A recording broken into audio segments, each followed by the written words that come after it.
Il était une fois. Le décor est planté pour une bataille épique.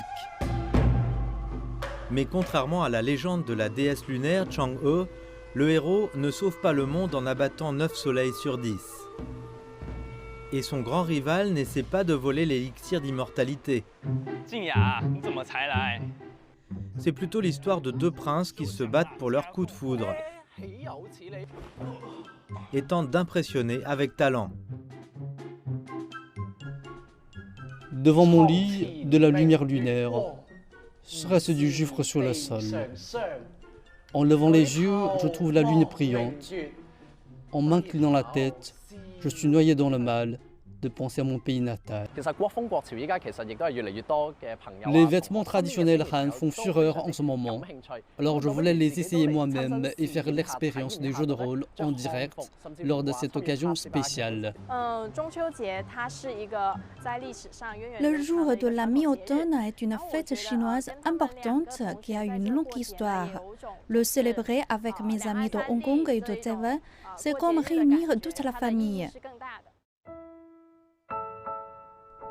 La poésie, les charades et le chant font partie des rituels d'adoration de la lune qui remontent à plus de 3000 ans. Mais une grande partie de l'intérêt moderne dans la fête de la mi-automne réside dans la gourmandise par excellence, les gâteaux de lune. Grâce à la préservation locale des recettes anciennes, les chefs d'aujourd'hui sont en mesure de recréer des saveurs d'il y a 100 ans. Les anciennes recettes sont riches en sucre et en huile. Nous les avons donc ajustées pour les papiers plus saines d'aujourd'hui. Mais nous travaillons très dur pour faire revivre les anciennes techniques, car ce sont des parties importantes de notre culture qui doivent être transmises.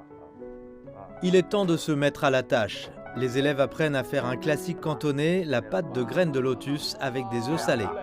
Et ils utilisent des moules traditionnels en bois de litchi. Faire des gâteaux de lune est en fait assez difficile. Chaque étape comporte beaucoup de sagesse de nos ancêtres.